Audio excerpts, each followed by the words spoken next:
Hey y'all, welcome back. Well, today we're going to be talking about ZavGirl and ZavGirl's recent apology video that she dropped on her channel. First and foremost, I know a lot of people have been talking about this apology and really breaking it down bit by bit and giving their opinions on what she states. To me, this is a pretty typical PR YouTube apology after a mistake. We have seen many creators give these very empty, hollow type apologies over the past year that I've been on YouTube, and it just kind of fits that same bill. Now, I am going to play the apology in its full context right in the beginning. So if anybody has not seen it at this point in time, I don't know how you haven't, but if you haven't, you have the full context. And then after the full thing, I will go ahead and break it down and insert some clips that I found that I have issues with. After she issued this apology, she was actually seen in a live stream with another creator who is problematic, but we'll get to that in another video. This video does contain sensitive topics, so if you need to step away, please do so. And remember, a heavy trigger warning as this is affecting people's mental health status on the daily. This falls under the fair use content and it's for educational and entertainment purposes only. And if you're new here, buckle up. Put your seatbelts on, fasten your helmets because you're probably going to need them. In true nonsense fashion, I will be using her own words to ask questions about her apology. So let's jump right in to this apology. Hi, everyone. If you're listening to this, then you likely know about the last few days. I want to apologize to everyone I've hurt, but especially Gannon's family. I've been doing some major soul searching and reflecting. There are many trying to define my motivations, and while I'm not looking for forgiveness or trying to make excuses, I do hope to provide additional context that has not been made clear. I have followed the Letitia Stout case closely, and it was actually during the trial that I made the official records request. And it was in El Paso County, Colorado. I requested all the video, audio, and written records. I made no request for autopsy photos. I wanted all trial records, but my main interests were interviews with Letitia.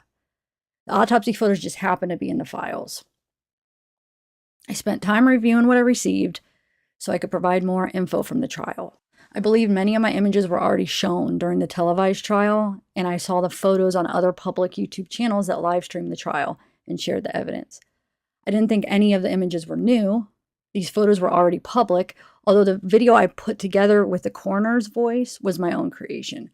I chose to put the video on Patreon because of the sensitive nature of the evidence. Putting the evidence behind a paywall meant added security, and I naively thought they wouldn't be made public. The video I created with a voice from the coroner wasn't meant to be shared outside of Patreon, and I chose not to put the photos on YouTube, a public forum, where the views would have allowed me to make more money, and the photos would be seen by more people. Because the video was placed behind a paywall, rumors about the images not being blurred or being different than what was shown in trial started to surface.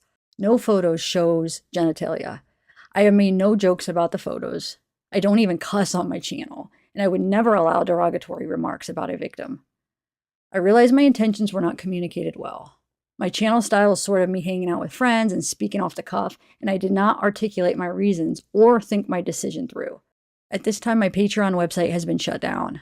I am not sharing any of the photos or video anywhere, although you can see the photos published on other popular channels. Nothing you see is from me, nor will ever be. To those who have supported me and followed my channel, and to the true crime community, I'm sorry I let you down. I cannot imagine the pain Gannon's family has gone through. My anger over what happened to Gannon is the reason I started following the case. I'm not this evil, heartless person like many are saying, but I'm also doing a lot of self-reflecting, and I'm looking into sensitivity training. I did not want to add to the family's loss with anything I said or shared about this case. And it will be a long time before I ever trust myself or my decisions again. To Gannon's family, I have no words that can make this better. No one should have to ever go through what you guys have been through. I am so very sorry for any pain that I have caused you. So that is the complete apology that ZavGirl issued on her YouTube page.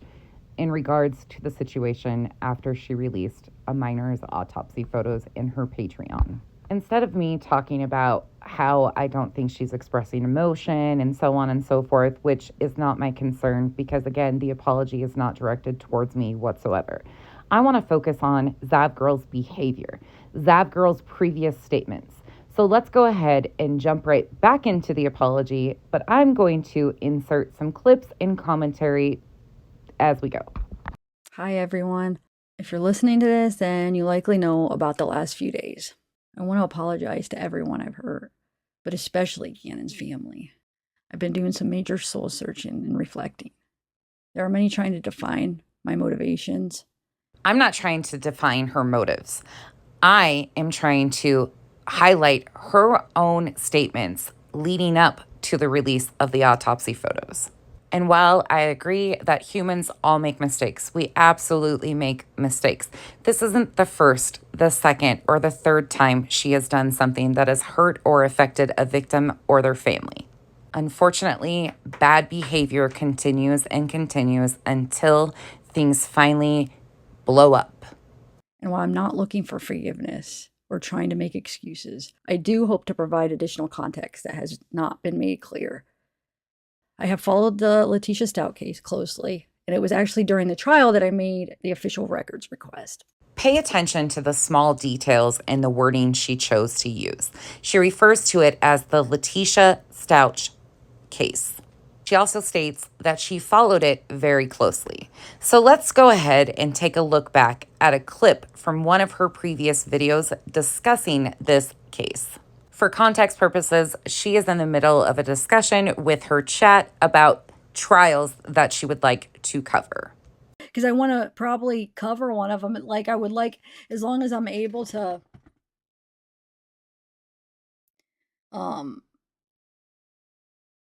live stream the trial, I'm going to do one of them. You know what? Even if for some reason, like, it's like I might, like, let's say, hey, I'm going to miss a couple days because I have something going on or something. I shouldn't let that stop me from live streaming it. Like, if I happen to have to miss a couple days, because that's what I did for Letitia. I let that stop me from live streaming it because when the first week it started, I was on a trip. So then since I missed the first week, I was like, oh, so I can't live stream because I missed the first week. But I don't think I should let that stop me. If I'm going to miss a part of it, oh, well, I could live stream the rest of it. So once again, you hear her state that she was unable to cover the first week of the trial, so therefore she just didn't cover the rest of it as she had already missed pieces of it. Again, not saying she wasn't invested in the case in itself. I'm just stating that she herself had said she hadn't been covering it as significantly as she claimed in her apology. And it was in El Paso County, Colorado. I requested all the video, audio, and written records. I made no request for autopsy photos. I wanted all trial records, but my main interests were interviews with Letitia. The autopsy photos just happened to be in the files. Once again, pay attention to the wording. She states that her main objective in requesting the records were the interviews with Letitia. Yes, she does state the autopsy photos just happened to be in there. But you notice that her main objective was the interviews with Letitia. The upcoming clip is from July 2nd. Now, some of these videos she might have taken down by now. How many of you guys are interested in these text messages? I mean, how many of you guys were just here for that first part, or are you guys interested in these too? I'm just curious because I know some of them were out there, but I don't think I haven't seen anybody have like the complete thing. Like I said, because I ordered these from them, which. So in this video, she had stated she hadn't seen anybody else with the complete thing. I'm assuming she meant the complete file because she had ordered them directly from El Paso County. She's going to continue on to speak about how much she paid for and how she got this file. Trigger warning, this upcoming piece really frustrated me to hear her state, considering what she actually did with this file. Wasn't free. I feel like they ripped me off. I feel like I don't know. I don't like. I feel like if I would have just been like, no, I'm not paying that. Like, this should be our, or how do you word it? Like, this should be our right to have these copies. Like, I'll pay you for the whatever it takes. Like the I don't know. Like if it was on paper, like paper. You know what I'm saying? Like things like that. I feel like if I would have just like I could have maybe talked my way out of it, but I don't know. So on July 2nd, she felt that she had been ripped off by having to pay for these files that she ordered from El Paso County. She felt it was her right to have these records. But let's get back into the apology. I just want to point out a few things.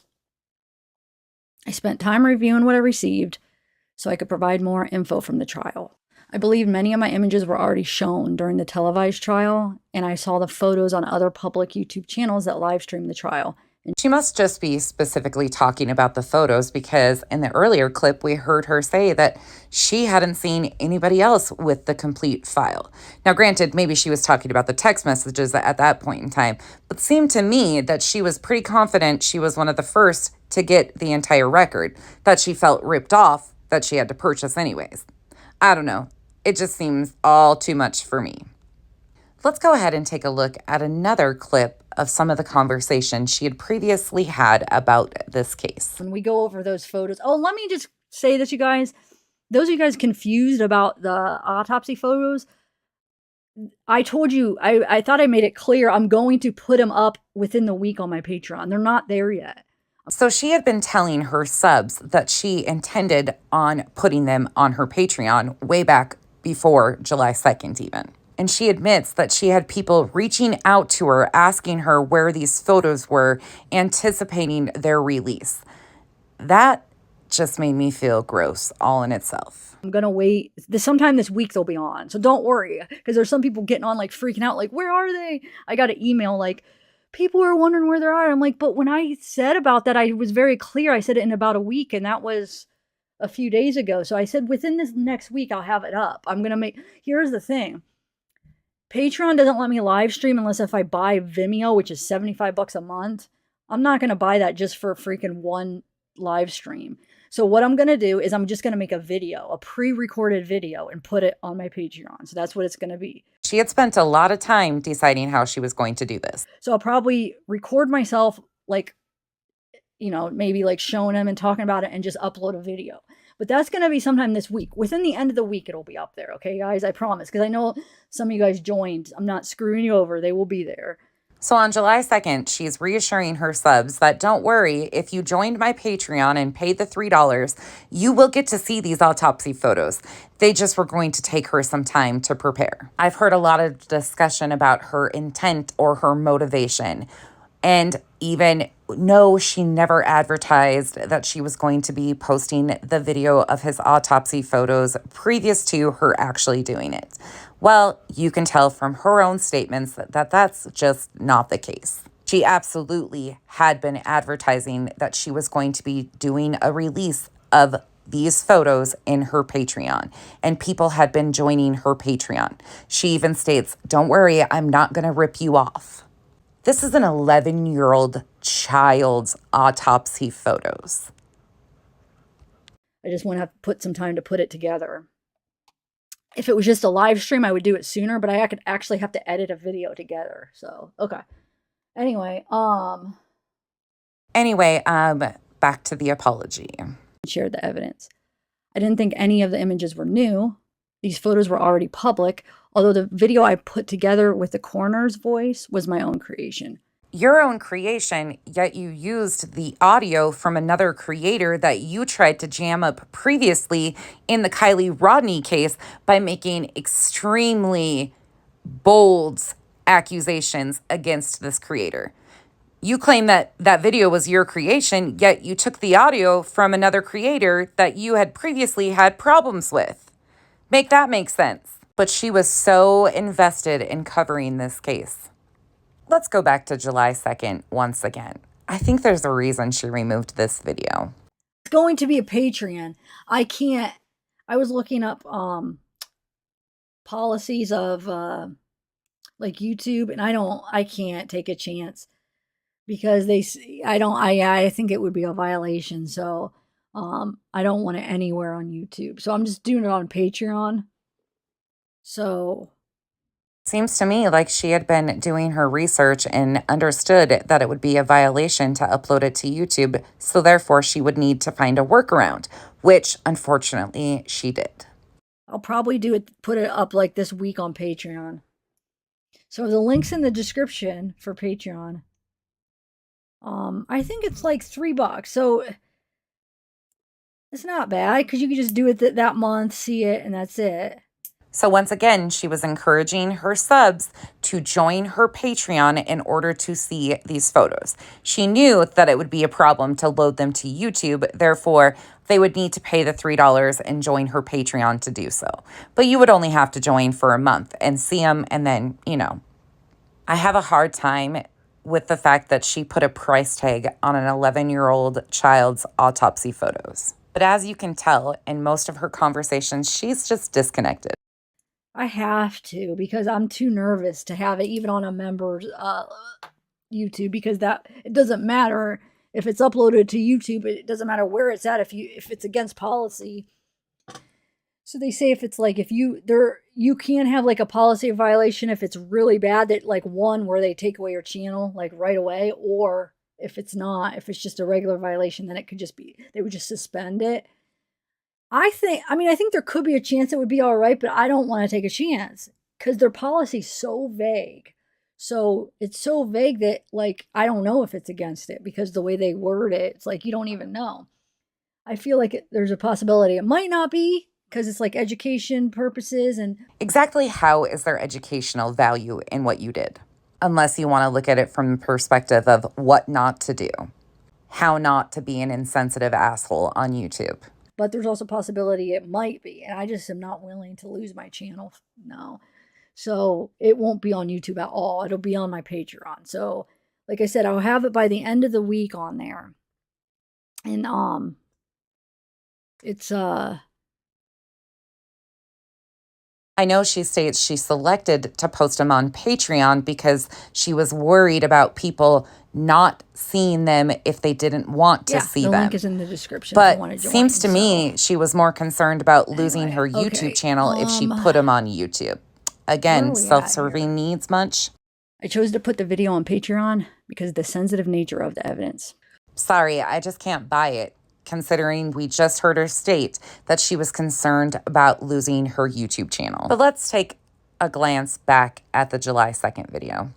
More of that content where she wasn't directing people to her Patreon. This comes up and shows when you join Patreon?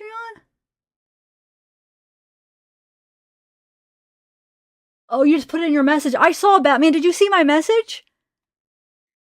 So I'm warning you guys, if you guys are my patrons on Patreon and you don't want to see this, then make sure you don't click on that video when I upload it, because I don't want anybody to see something that they don't want to see. So Batman, if you don't, I don't know, you seem like the type, I'm not sure if you want to see it or not. Maybe you do, and that's fine. But if you don't, I don't click on it by accident. But if you do, then, because you can't unsee seeing it, Like when I first was looking through them, I was almost like regretting it because I was like, I can't unsee this. And you can't undo what you've already done either. But then as I was going through them, I'm like, you know what? I learned some things. I am kind of glad I did, because there was so much mystery around like what actually happened that it does kind of show you in a way.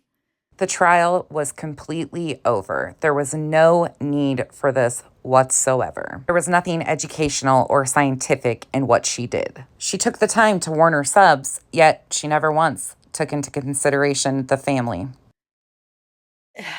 But it does show you like the awful, what he must have went through was awful. So, anyway, so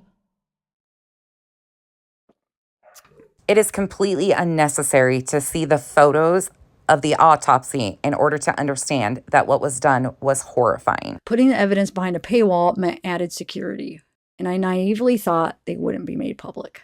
You mean putting them on a different platform ensured that you didn't lose your YouTube channel, correct? I think that's what you meant. Yeah, like I said, I'll still be working. I have more videos to do. Oh, like as far as the I'll say this again if there's any new people. that wanted to see all those pictures, autopsy and stuff. Like I said, it's not going to be on YouTube because I'm too afraid that it's against policy. And I was tempted to like try to contact one of the YouTube people that works there and ask them, is like, if it's for educational purposes, would I be allowed? But I know they won't give me a straight answer because they're just so vague. I've asked them other things, and what they'll do is this is probably how they'll answer. Here's a link to the policy guidelines, and they'll send me a link to the freaking YouTube policy guidelines that I've read a million times that doesn't tell you anything. So like, no, I bet you it's just going to be a waste of time. So yeah, I'm not going to take a chance, but yeah, so just go ahead, and it's Patreon. I think it's like $3 for the lowest tier. You could just cancel after, you could just do it 1 month and be done, you know? And I'm going to upload it within the week.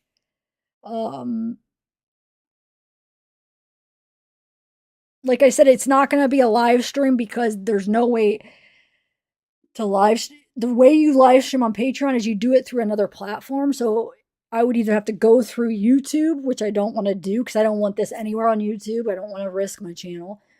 I don't know how y'all in the comments feel, but it makes me feel like she was much more concerned about losing her YouTube channel than she was about the sensitive nature of these photos or protecting the family or protecting Gannon. Seems to me she was focused on what would benefit her the best and not harm her YouTube channel. Or you could buy like the Vimeo. For that platform to be able to live stream with it, it costs $75 a month. It's like, dude, I'm not going to pay $75 to do one live stream. Especially because I had to pay so much for these dang freaking files. So I figured. The way she acts so flippant about the fact that she had to pay for these files. And again, no one forced you to pay for those records. That was the choice that you made to pay for these records. Just like releasing the autopsy photos. That was a choice that you made. I'm going to make a video. It's going to be a pre-recorded, and then I'm going to upload it to Patreon. Okay? So I know I already said that once, but there might be some new people in here. I can't imagine getting to the point in my life that I have to use an 11-year-old child's autopsy photos to direct traffic to another platform such as Patreon. So yeah, my Patreon, the link is in the description. And it'll be by the end of the week I'll have it up there, okay?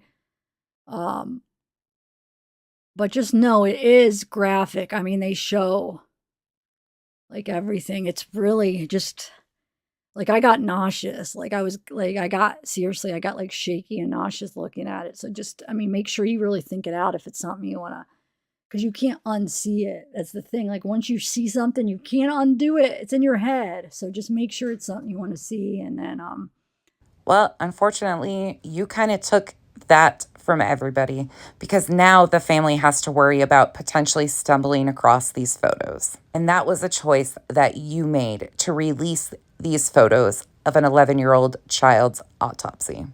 It's sad that you never took the family into consideration in any of this. Oh, Discord. I had one before, Austin. I don't remember what it was. Somebody, one of my moderators way back, I don't even know how to get a hold of her anymore. She set me up one, and I used it a little bit, but it was just like, I guess I wasn't that good with it, but all it was is basically like a chat, right? And I know people talk about it, so I know there's much more to it. I guess I got to learn it, but like to me, it just looked like it was like a big group chat, and that's it, right? Can you live stream through it? Well, I can look into it, but with this, since I already, people already joined my Patreon, and that's how I said it. I'm gonna do it through there because people already joined for this. But maybe for future things, yeah. And again, she admits that people had been joining her Patreon just for the release of these autopsy photos. Or are you saying that you could use Discord to live stream through Patreon? Is that what you're saying? Let me look into it. If it's one of the programs that will let me live stream into Patreon so I could just live stream. Because, I really would like to live stream so I could chat with you guys while we're looking at them. But if I don't have that option, then I can't. And I'm just going to make a pre-recorded video. But if I do, if you're saying Discord maybe I can live stream through it. I'll see if I could figure it out. If not, it'll just be a pre-recorded. But I'll probably, what I think I'm going to do is I think I'm going to record, like either StreamYard or whatever, record my screen, or like StreamYard lets me record. So like record my, like doing a StreamYard where I share my screen and maybe like talking, like actually acting like it's alive in a way, and just going through the pictures and making it a video. So at least talk a little bit, and then I might do it like that, depending. I don't know. She had put a lot of thought into how she was going to go about this. But the one thing she forgot to consider in all of this was the victim or his family.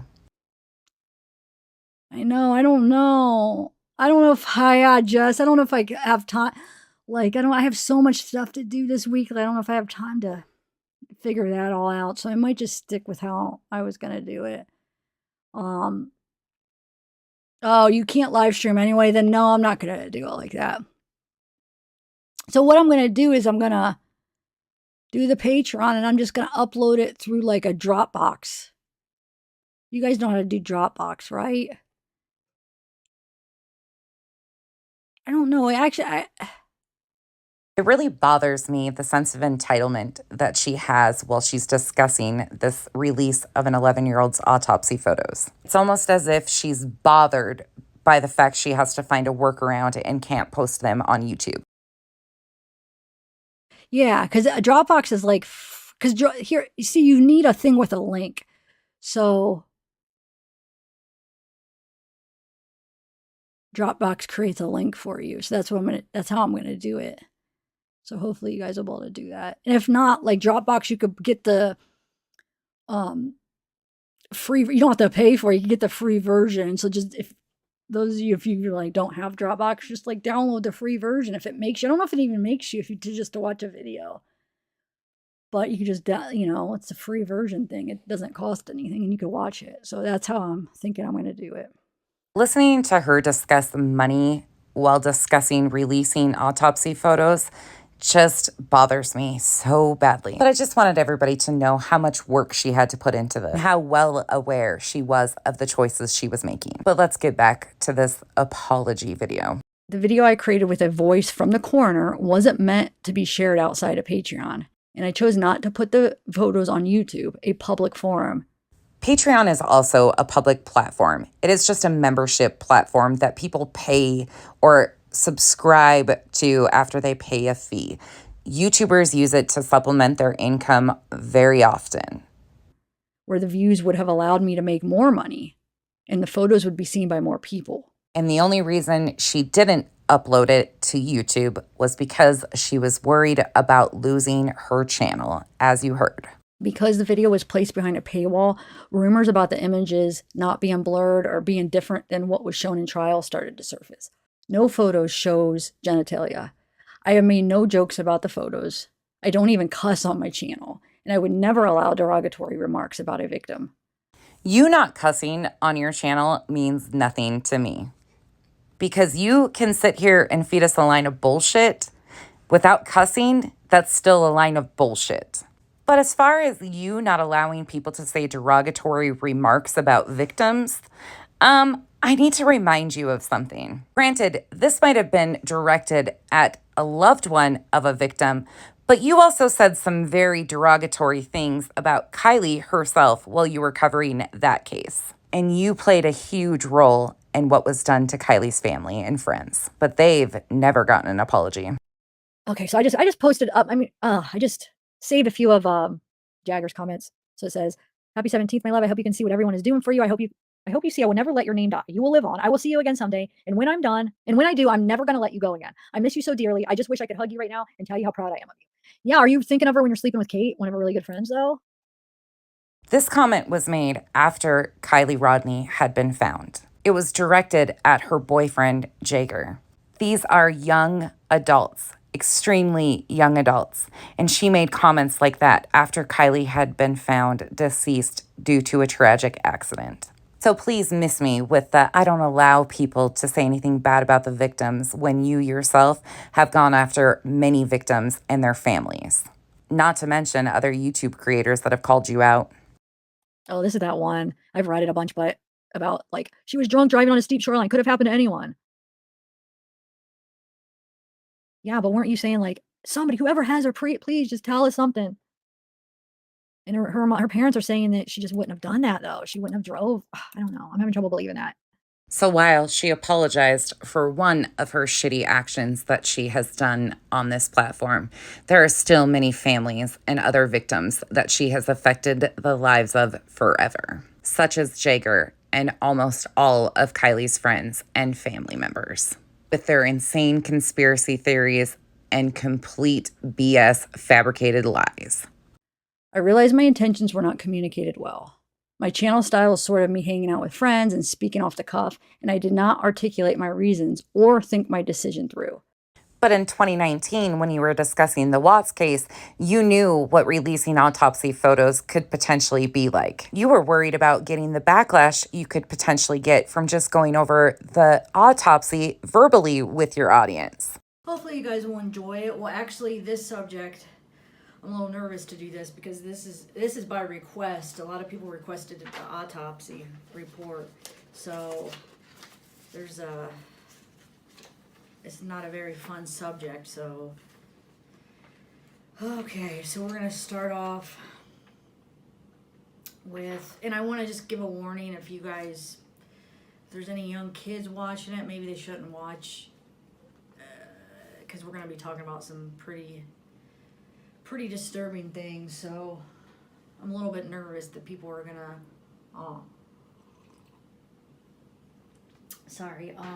be like offended or say that I'm insensitive or whatever. But this was a request to go through the autopsy.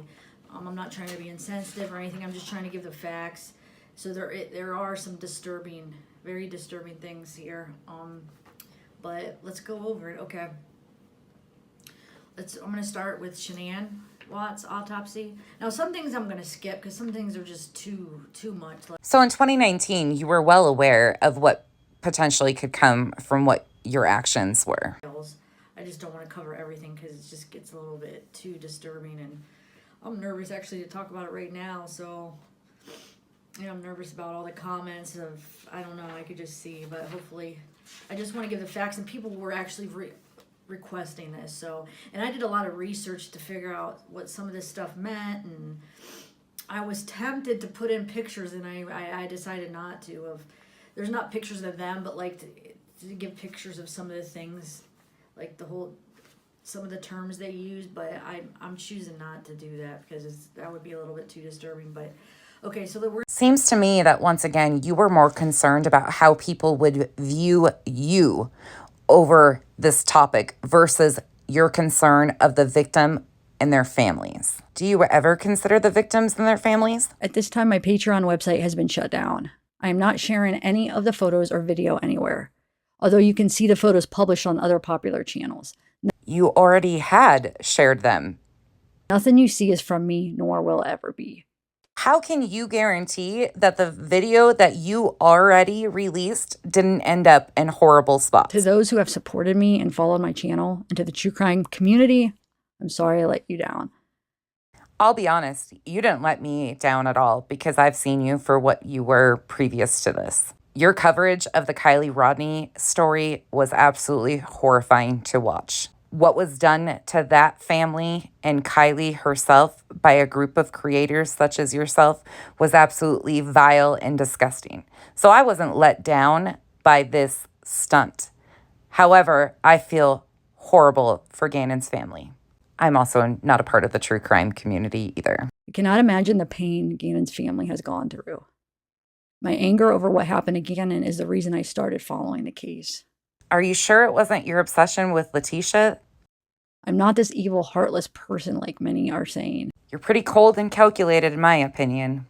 But I'm also doing a lot of self-reflecting, and I'm looking into sensitivity training. Maybe seek out anger management if anger was the emotion that drove you to release Gannon's autopsy photos. Seems like you got a lot of soul searching to do. I did not want to add to the family's loss with anything I said or shared about this case.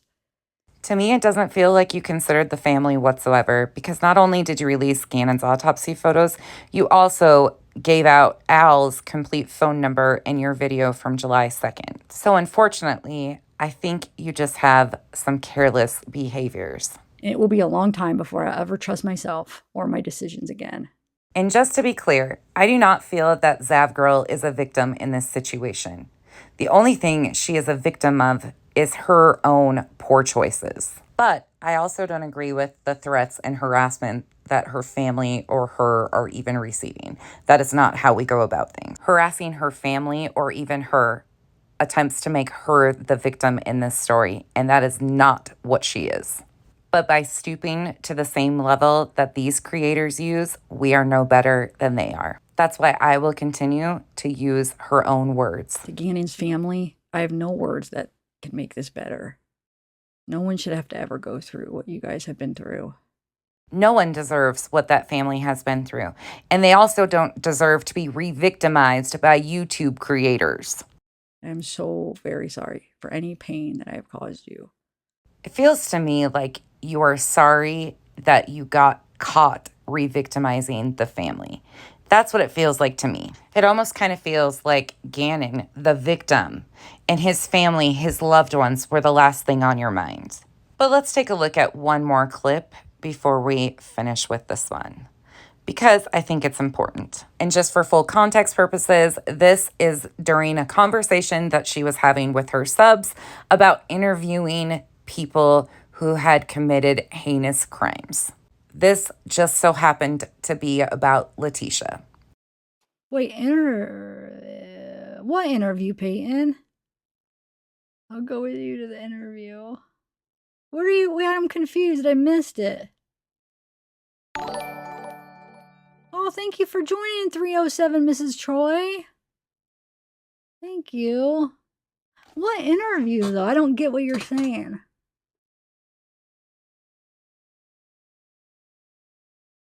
I'll go with you, just don't leave me in there. Why am I lost? In my opinion, you look lost all the time. I'm trying to think what I said of what you're talking about.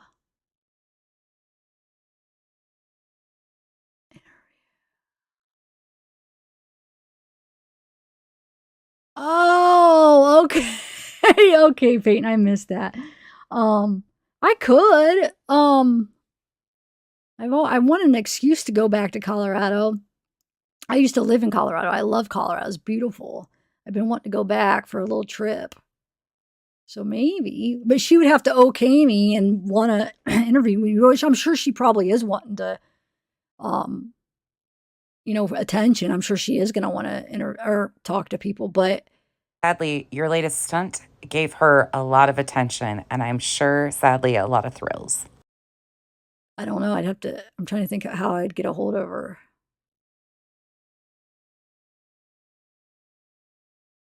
It would be. In all fairness, her comment section was the ones that brought up her potentially going to interview Letitia in Colorado. But this is where the conversation went. Like, I would love to interview, like the cases I cover, I'd love to go in and interview them. But do you see how that, how I know that there's a lot of people that would like to go in and interview some of these heinous murderers. But again, how exactly is this focusing on the victim? like sometimes I get crap for like if I have guests or interviews of people, and if it's like some people like maybe don't like that person, like a lot of people will like give me a hard time. Like that means that if they're on my show and I interview them, then that means that basically I agree with them and I take on their beliefs, and I mean That's because you go along with some of the most insane conspiracy theories. it's like I'm on their side or whatever. You know what I'm saying? They just assume, which is ridiculous. And your behavior is absolutely problematic when it comes to victims and their families, because you allow your chat to go wild with speculation and misinformation. You have gotten away with a lot of problematic behavior yourself. But can you see that? Imagine that. I interview Letitia for my channel. I put it on the channel. Now, if you use that reason of thinking, then that would mean, oh, that I'm okay with what Letitia did and stuff. You know what I'm saying? It just makes no sense. People interview murderers all the time. It doesn't mean that they're okay with what they did and they like them, That is true. People do interview murderers all the time. I just hate when people get on me about stuff like that. But yeah, no, I would like to. I would like to interview like all of it. That's why I wanted to get into psychology, actually. Oh, Fabian Crouch. I know I've said this a million times, but the criminal mind, it fascinates me. So I would love to be able to interview all these murderers for these cases I'm studying. I don't know. It would just be so interesting to be able to do that. I'm sure a lot of you guys feel that way, but yeah. This stood out to me a lot and kind of clicked things for me. It seems as though ZavGirl is more interested in the criminal behavior and the criminal mind of these people that commit these acts than she is about the victims and their families or the real life harm that these vile murderers cause for so many people. She almost gets giddy while talking about the criminal behavior of these murderers. To me, there's more emotion in her talking about the murderers than there are about the victims and their families.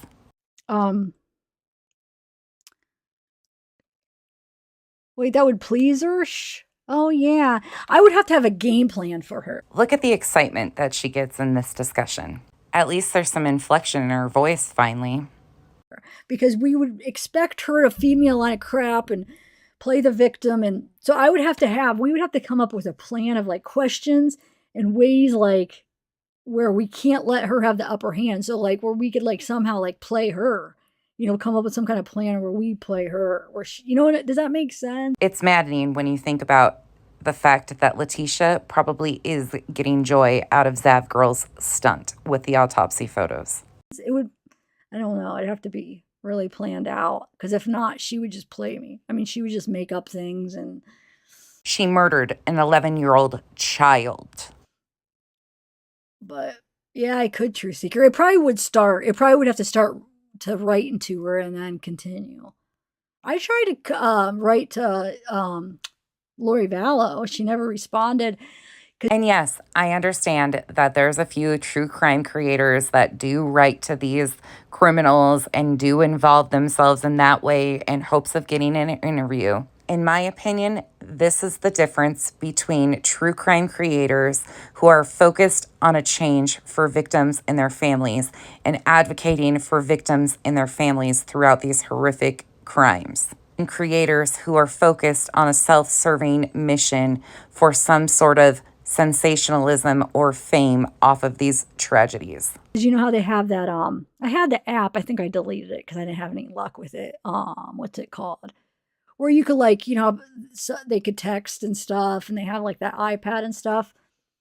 Well, I think I did to Chad too, but I didn't expect Chad to write back. But I tried. She wrote to both Lori and Chad. And once again, these are two individuals who did heinous acts to children. To message Lori, and I put $20 so then she could message me back because it costs like so much cents a message or whatever. So I'm like, well, she's not going to write back if she has to pay for it. So I put money on it for her to be able to write back to me, and she never did though. ZavGirl claims that she graduated in 2009 and has a bachelor's in psychology. But even at that rate, I don't know if she would be classified or skilled enough to conduct this type of interview. But I guess, hey, whatever to get those clicks and views on YouTube, right? Because I would like to talk to these people. Not because I like them or think they're, I agree with them because I don't. I just would like to interview them. But anyway, And once again, it's totally fine if you have an interest in the mindset of these murderers. I will never shame anybody for their curiosity about the mindset of these individuals because I think it's different from each and every individual. But to use these tragedies for clicks and views and monetary gain on YouTube and then completely disregard the victims and their families of these heinous crimes is astounding to me. If you want to focus your channel around the mindset and the mind frame of these killers, then stop using the victims and their tragedies for monetary gain, because that's what we call of exploitation. Unfortunately, in my opinion, ZavGirl has that down pat. Because I will remind you, unfortunately, Gannon isn't the first case that she has exploited for monetary gain. Kylie's family never even remotely got an apology. And every single one of those wildly speculated, over the top conspiracy theorist lives that they hosted, calling people horrible things, accusing people of heinous crimes, are still up on her channel, gaining clicks and views. And unfortunately, as many of you know, Kylie was the victim of a tragic accident. I've got a couple more clips that I want to share with you before I end this video. This live took place in November of 2022 during the Quentin Simon case out of Georgia. You know, it's just making me really mad. When I heard that, I was like, are you freaking kidding me? I don't want to like talk about like drama, but this is like a part of this case. So in order to talk about this case, I feel like we have to address some of this stuff. And it sucks because I'm not one to like, I don't want to talk about like other creators, but they've interjected themselves and things are coming out about this that is very disappointing. And I have nothing against any of these people really, but I'm just disappointed in the stuff I'm hearing that's going on. As many of you know, the Quentin Simon story got turned into a complete three-ring circus because of protesters going down to Savannah, Georgia. They absolutely took the focus off of Quentin while claiming that that's why they were there. It turned into nothing but a circus show, and Quentin was forgotten. And sadly, that's what always happens in stories like this. The victims are forgotten. Do you guys know what I'm talking about? Yes, many of us do, because we feel that frustration with you guys who spread misinformation, wild speculation, and exploit these victims' tragedies on the daily. Some of us feel that every single day because we have dedicated our time to calling out bad actors who harm these victims and their families. Unfortunately, you are one of many who exploit these tragedies. Do you know what I'm talking about? Does anybody know what's kind of going on behind the scenes? Not just like, yeah, I know all you guys probably know about the protesters, but do you understand like some of why that's happening? Yeah, okay.